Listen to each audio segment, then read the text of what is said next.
Hello, welcome to the sideboard here during the SCGTour Online Championship Qualifier number 1.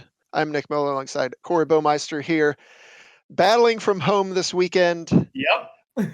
I got to ask, I used to see you all the time when we were having these in-person events, but haven't seen you in a while. How you doing during these times? Yeah, I'm doing good. Just, kind of working as much as I can, trying to stay busy and stuff like that. But it definitely feels a lot better to be next to you making stupid jokes, fanning out my deck. Yeah, you always make my job easier, but here we're doing some online events. Yep. It's great to have this kind of event now because it's been so long since we've had one. And I talked with Michael Bondi earlier about how we're now like worldwide. So the competition's going to be a little different. Yeah. But I got to say, it's a bummer because season 1 was going so well for you. You had already hammered off 3 top 8s, a win. We're doing great. I just got to ask, it's got to hurt when that comes to an end, when you're doing so well. And, how do you deal with that? So many people are like, yeah, this is terrible that, I was right at the top and I had a good chance at the players run or anything like that. But it's something that's so out of our control. And like, I still got to, play on the SCGTour and have some success for the first 6 months that I moved down to the East Coast. So honestly, sure, I would have liked to have been in the top 3 to lock up that Players Championship whenever it may happen. But I can't complain about doing pretty well at a few tournaments back to back to back. So Right. I'm okay with it. You came down, your presence was known pretty much immediately, but on the other hand, you have been keeping very busy with online events.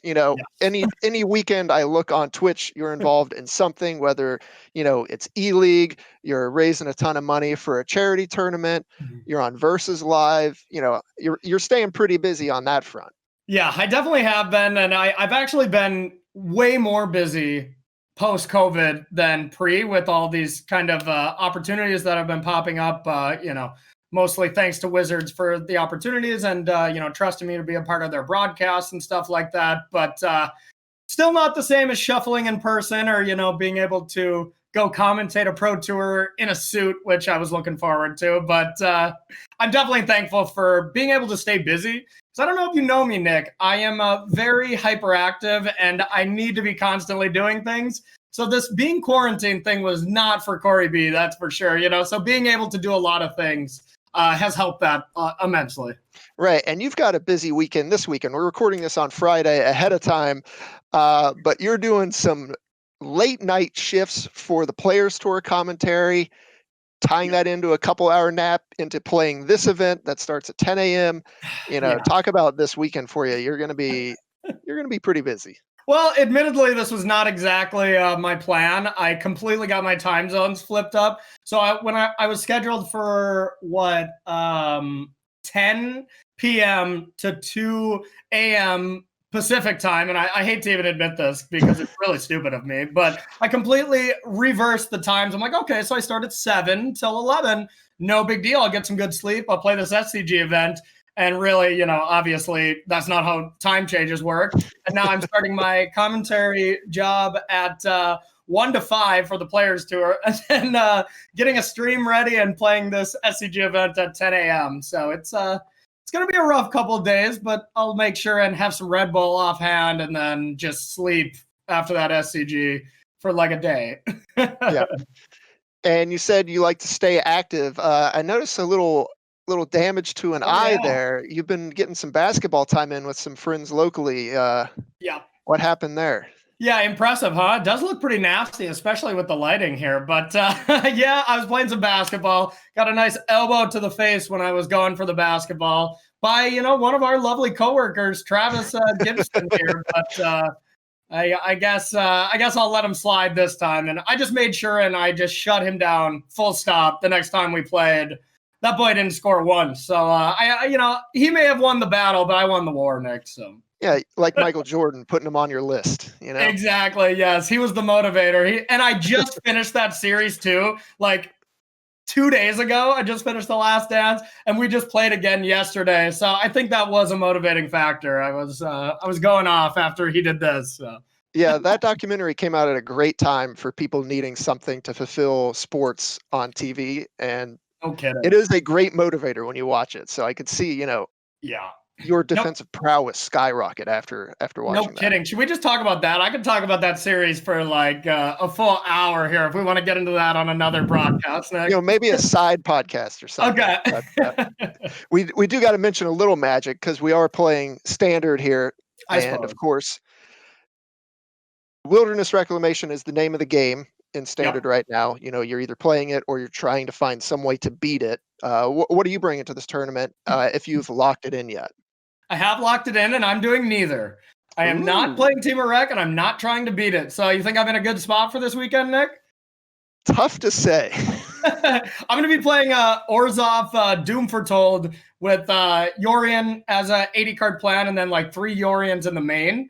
It absolutely slaughters everything but Temur Reclamation, and then it's close to a little bit behind against Temur Rec, and it is just an absolute delight to play. So either I'm going, and I played Temur Reclamation for the Players Tour Mhm. last weekend, didn't do very good, and it's honestly never really been like my style, so I didn't love playing it anyways. And I don't know if you know how much I love Yorion, but Oh, I do. oh, I do. And so I figured I really wanted to play some with that. My brother and his teammates and Seth are all playing it at the Players Tour. That'll be starting, in 8 hours from when we're doing this recording. Brad told me about the list, and I just love it. It's doing a lot of really fun things. I'm either going to really enjoy myself, do well at the tournament, and be happy to, take down that grand prize, or I'm going to do miserable and I can actually get some sleep. So it's going to be a win-win. So. Yeah, definitely. And it's weird because we've seen a lot of decks pop up that try to target Temur Rec, Yeah. and it's clearly possible to beat Temur Rec if you're shooting just for that. We've seen the mono green deck, we've seen the Knights decks and the Rakdos Sacrifice decks. You can be positive against Temur Rec, but Yeah. then you're giving up a lot to the field. So you're kind of going for a cover the field, have a somewhat negative Temur Rec matchup then. Yep. So that's exactly what I'm going for. I expect Temur Reclamation numbers to actually decline. I was like 40% last week, and I expect it to be like, 28, maybe 20% now, just because there are all these decks popping up to beat it. And all the decks that pop up to beat it, Orzhov Doom Foretold destroys. So Sure. that's my whole mentality, is to kind of level 3, But if people just stick to level 1 and just play Temur Reclamation because it's the best deck, I'm going to have a bad tournament more than likely. So taking a little bit of a risk and a little bit of chance with deck building. But I also, I'm like, I think 2 and 3 against Temur Reclamation in testing yesterday, but then just XO against everything else. So I'm like, I'll take these numbers and try to get lucky against Temur Reclamation when I play it, or just really hope to close against everything else. How do you feel about the format in general? A lot of people were calling for more bans after we already had the bannings of Fires of Invention and Agent of Treachery plus the companion change. What do you think now? Have we not given it enough time to adjust? Are we not doing enough things to fight Temur Rec, or where do you stand? It's tough because once they banned essentially the Jeskai Luca deck, it was going to be pretty apparent that Temur Reclamation was going to be the best deck. It was already pretty good, and people were already trying to play it against Jeskai Luca, which is one of the best, if not the best, standard deck I've ever played in my entire life. And when a deck was already competing at that level, and then you just say, okay, I'm going to eliminate all your competition, that deck, of course, is going to shine. We knew Bant was still going to stick around. So I would have liked to see Wilderness Reclamation and Teferi go, just because that's what we were going to be forced into for these Players Tours, is just play one of these decks, especially with such little time to actually prepare for these events since the bannings. So it was going to be a case of that, which is going to make coverage boring, which is going to not really just excite players. I know I wasn't as enthused to play the online Players Tour when it was just going to be these decks. And I thought it was a beat 'em or join 'em, and it still might be type of situation with Temur Rec. So I would have liked to see him just get banned in standard, just because we only have 3 more months of the cards. And especially knowing what I know now with M21, with how the power level of the cards are greatly decreased, which I think is the direction that we need to go in for Magic for what it's worth. But now it's just going to be another 3 months of Teferi and Wilderness Reclamation. So I think it was something that those two cards should have went just for the pure enjoyment of Standard for the last 3 months of the game. Yeah, I got to say, 6 copies and 4 copies respectively in the 2 Players Tour top 8s, the mirrors in both events finals. Yeah. It's a tough format to watch sometimes. Yeah. Unfortunately, it's going to make my job a little harder this weekend picking matches, but yeah, there is hopefully something new on the horizon. We do have Core Set 2021 coming. I was going to wrap up the interview asking you, any cards in that set that we've seen, excite you any, or are you ready to build around or hope that can kind of save the format? Well, I think there's a couple cards that excite me as just like fundamental upgrades and cards that I've enjoyed playing, like Solemn Simulacrum and Rewind. Those are just cards that I think are going to be powerful. Unfortunately, Rewind being put into a curve where you go Gross Spiral to Wilderness Reclamation into Rewind your threat into play Nightpack Ambusher is not going to be enjoyable to play against. But it is going to be fun. And when Wilderness Reclamation goes away, I like that kind of effect. And I like, Solemn Simulacrum because it's a very nostalgic card to me. I played back in the day when that card was, originally printed. And I like that type of card and effect. So I'm excited for those. And then as far as build arounds, I'm really excited for Conclave Mentor. It's just the Winding Constrictor type effect that is in green-white.